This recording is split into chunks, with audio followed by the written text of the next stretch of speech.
Gossip.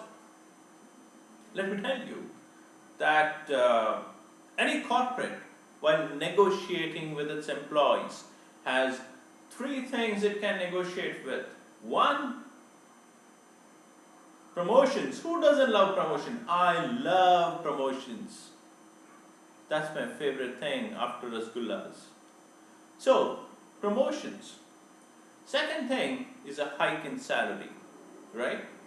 That's my favorite thing too. Hike in salary. Who doesn't love a hike? And then third is a job profile change. You know, you've been doing A for the last 2 years, now start doing B, and you're like, wow.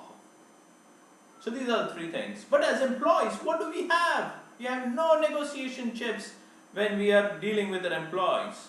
Unless you've seen this video in which I tell you that gossip is a negotiating chip. You know, just walk up to the travel guy and say, dude, listen, I know that the finances advised you about this bad economy phase and has asked you to not book any flights in Kingfisher. But if you do it for me, I'll tell you who this girl is going out with. Bingo, let me tell you, your job will be done. Or, you walk up to that guy in the finance and say, dude, help me restructure my salary so that I don't pay much taxes. Help me do that. I'll tell you when your boss is putting in his papers, and bingo, your job will be done. Yes, I'm serious, try it out someday. Let me tell you, gossip. I know, you're thinking, I'm just 15 days into the organization. How can I know all this gossip? I'm telling you, create gossip. You know, the beauty of gossip is that it's limited only by your imagination. Yes, limited only by your imagination. You know, there are two types of gossips. One that involves victim one and then the gossip. Then the second type which involves victim one, gossip and victim two. For example, hey, you know what? Sushila was spotted with Rakesh. You know, the two victims type. Then there's a victim one type. You just walk up to the executive assistant of the CEO and say, hey, you know what, I think Rahul is looking out. You know, I think he just attended an interview and came back. And you're like, screw the guy's life. Yeah?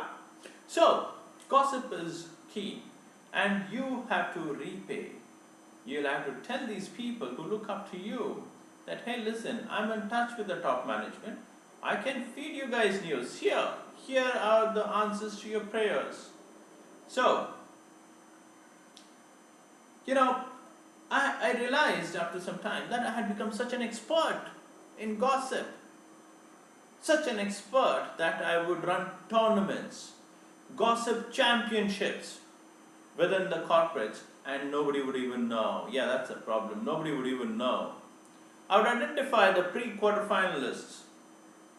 You know, there was a matchup, and there were pre-quarterfinalists, and I would give two different rumors to two people, and I would sit in my cabin for the results to come in, and the rumor that reached me first won.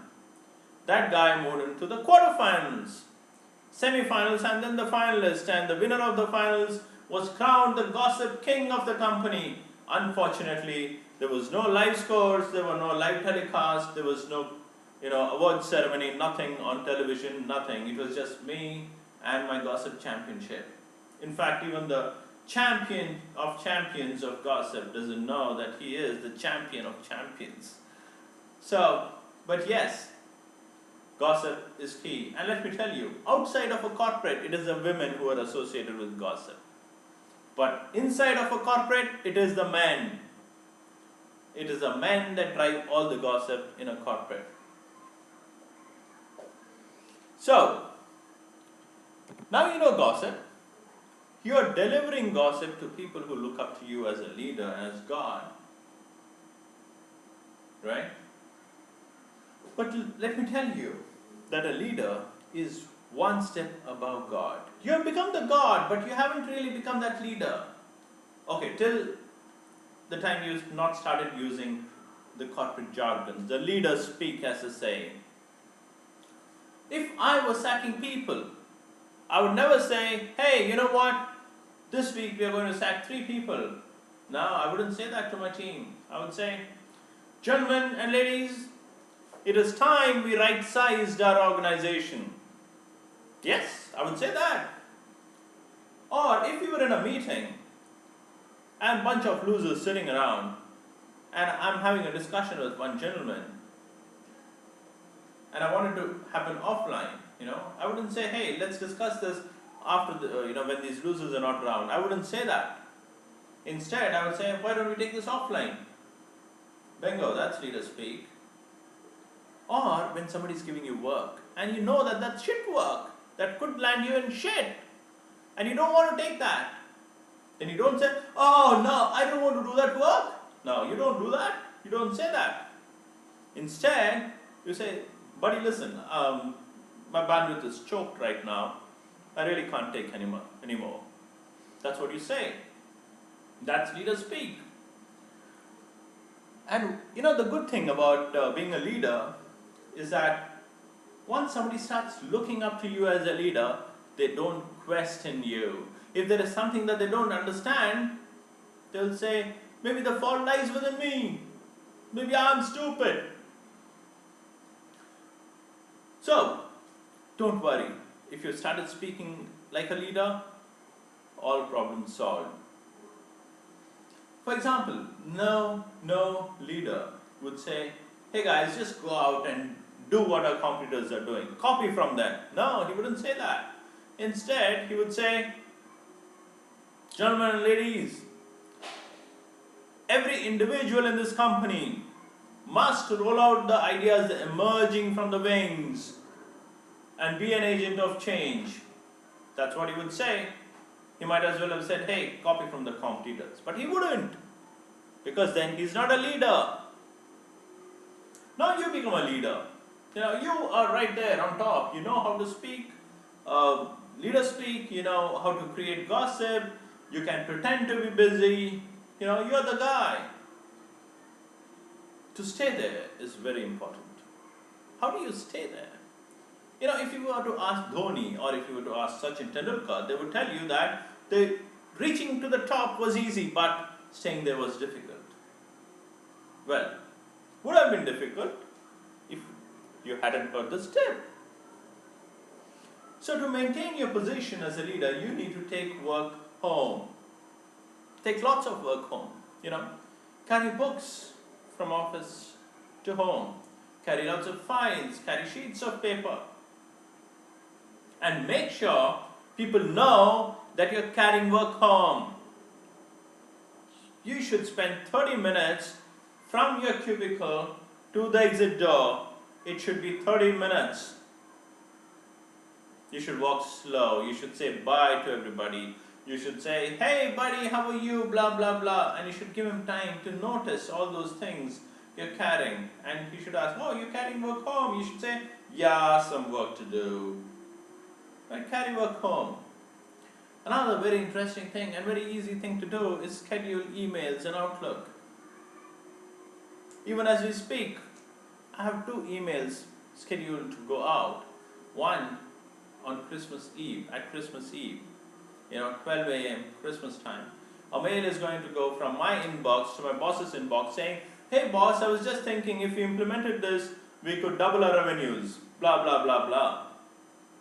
Imagine him seeing the mail on 26th morning and thinking, wow, when every team member of mine was celebrating Christmas, here was one guy, Jammy, trying to think good about the company, trying to think revenues.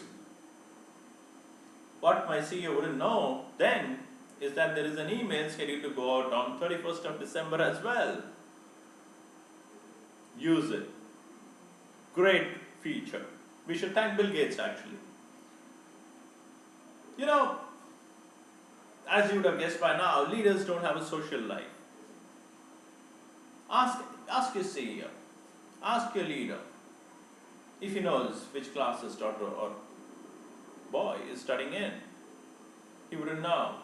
If he knows the class, he wouldn't know the school. If he knows the school and the class, he wouldn't know the name. Try it out. Yeah. So I was also in this leadership hunt till a couple of months back, and there was an incident that happened which changed me. Yeah. So here I have a 3.5-year-old daughter, and here she was with a friend. His name is Shashank, and they were playing. Suddenly, my daughter, she's a girl, so every night to go moody suddenly. She goes moody, and she says, Shashank, you know what? I don't think I have a father. Shashank is all upset. You can see it in his eyes. He's ready to cry. But he holds himself and he says, he's also, by the way, 4 years old, holds himself and he says, why do you say that? My daughter says, Shashank, if I had a father, that dark, short, stout man wouldn't be coming and meeting my mom every day after 9:30, after I sleep off. And you know what? He leaves before I get up. That changed it for me, gentlemen and ladies. So that's it for now. Catch you next time. Bye-bye. Take care.